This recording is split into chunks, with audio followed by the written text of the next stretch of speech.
किसान मजदूर संगठन के जो अध्यक्ष हैं ठाकुर पूरन सिंह जी, आज उनके पिताजी की 13वीं हुई है नसीरपुर ग्राम पंचायत में।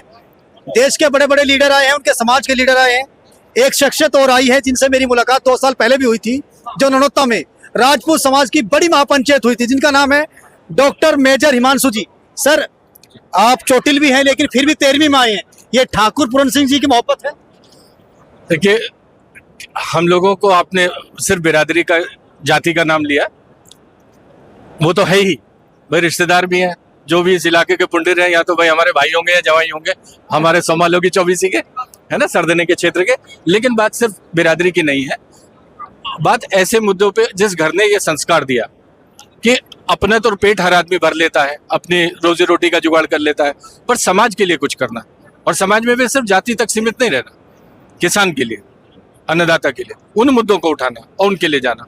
तो ये तो छोटी मोटी, ये कोई उसमें तो हुई नहीं है, कोई कारगिल के युद्ध में नहीं लड़ी गई है, ना ये कोई हमारे हल्दी घाटी के युद्ध में है, ये तो वैसे ही लग गई चोट है। अब इतनी मामूली चोट की वजह से भी ऐसे पे उपस्थित ना हो दुख की घड़ी में, तो यहाँ सब लोग दुख की घड़ी में इकट्ठा होते हैं, संबल मिलता है, और सामाजिक जीवन के लोगों को इस बात से बल मिलता है कि भाई समाज उनके साथ मजबूती से खड़ा है, और इस वजह से भी खड़ा है, सिर्फ जाति और बिरादरी और रिश्तेदारी का मसला नहीं है। जिन मुद्दों को वो उठा रहे हैं समाज के लिए, समाज उनके साथ खड़ा है, इससे उन्हें भी बल मिलता है, समाज को भी बल मिलता है। और ऐसे परिवार जो ऐसे लोगों को देते हैं समाज को, जो समाज का हित कर सके। सर, ये 2026 चल रहा है, सियासी बात भी कर लेते हैं क्योंकि आप अच्छे वक्ता भी हैं। नहीं, कोई बात नहीं, एक सवाल कर लेते हैं सर, ज्यादा लंबी बात नहीं करेंगे। 27 चुनाव नजदीक है, क्या रहेगा ठाकुर समाज का?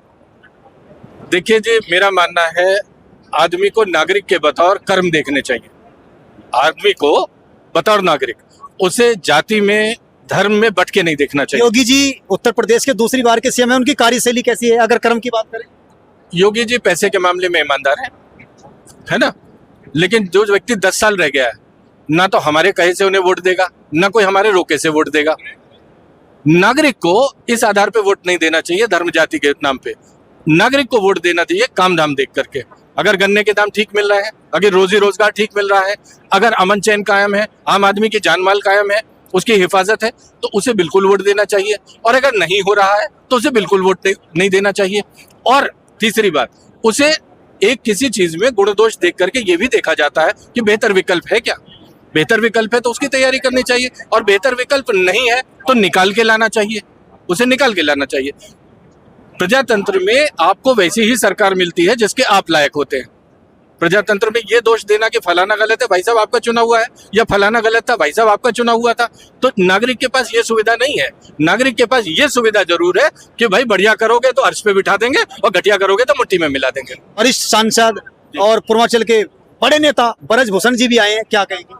अब आए हैं, उन्हें कुछ दर्द महसूस हुआ होगा, कुछ जुड़ाव महसूस हुआ होगा, इतनी दूर से आए हैं गोंडा से, हमारे क्षेत्र में, हम तो स्वागत ही कर सकते हैं, है ना। वो आए हैं, हम मुद्दों पे रहेंगे, तो मुद्दों के आधार पे हमें आकलन करना है। क्या जान माल की हिफाजत आम आदमी की हो रही है? क्या हमें फसलों के हक दाम मिल रहे हैं? क्या हमें MSP मिल गया? जो लोग सरकार में हैं उन्होंने जो भी वायदे किए थे उन्होंने पूरे किए। हमें इन मुद्दों पे रहना चाहिए। क्या हमारा जवान जो वहाँ बैठा है उसको सुविधा मिल रही है? हमें नहीं कह रहा, मैं सीधी बात, आप कहें जलेबी वाले नहीं, अग्निवीर के मैं पक्ष में नहीं हूँ, मैं कभी भी पक्ष में नहीं रहा, ना कल था, ना आज हूँ, ना कल हो सकता हूँ। इससे फौज कमजोर हुई। अगर किसानी इस देश से खत्म हो जाएगी, और इस देश से अगर गांव खत्म हो जाएगा, माफ कीजिए, आज भी देश का 60% जनता सीधे या दाएं बाएं से कृषि आधारित है। अगर खेती किसानी और गांव खत्म हो जाएगा, ये देश खत्म हो जाएगा। ये जो बिल्डिंगें आप बना रहे हैं, जिसको विकास आप बता रहे हैं, जिनको अगर आप इस कंक्रीट के जंगल बनाएंगे और अन्न उगाने वाले खेत खत्म हो जाएंगे, तो आपकी खाद्य सुरक्षा खत्म हो जाएगी। और जिसके खाने के लिए भी ऐसे हाथ फैलाना पड़ेगा, ये हाथ अफजल होता है अन्नदाता का। और ये हाथ क्या होता है आप जानते होंगे, ये हाथ किसका होता है आप जानते हो, मांगने का। ये अफजल नहीं होता है, ये हाथ अफजल होता है। तो अन्नदाता का हाथ हमेशा अफजल रहा। UGC पे देखिए, अगर किसी के साथ भेदभाव हो रहा है, मेरा मानना है भेदभाव किसी के साथ हो सकता है। घर में बच्चे के भाई बहन के साथ हो सकता है, लड़का लड़की के साथ हो सकता है, बड़े छोटे के साथ हो सकता है, बुजुर्ग उसके साथ हो सकता है, महिला मर्द के साथ हो सकता है, भेदभाव कहीं भी हो सकता है। तो हमें भेदभाव के खिलाफ शिक्षण संस्थानों में या इनमें वो बनाना चाहिए कि जिसके साथ भेदभाव हो रहा है उसको आप संरक्षण दें। लेकिन शिक्षण संस्थानों में जब बच्चे कच्चे घड़े जैसे हैं, कच्ची बुद्धि, वहां अगर जाति धर्म इस तरीके की चीजें आप घुसेड़ेंगे तो उससे नुकसान होगा, उससे नुकसान होगा। तो आपको कोशिश ये करनी चाहिए कि वहां भेदभाव ना हो, किसी आधार पे ना हो, किसी आधार पे। या जाति के आधार पे हो रहा है तो आप उसे रोकिए, है ना। लेकिन साथ में एक और चीज थी जो कि सांसदीय समिति थी, उसने एक दिया था एक प्रस्ताव, वो ये भी दिया था कि ये अखाड़े न बन जाए नेतागिरी के, जाति और धर्मों के, इसलिए अगर झूठी शिकायतें हो तो उसके खिलाफ भी कुछ प्रावधान हो। तो आपको उसे न्याय संगत बनाना था।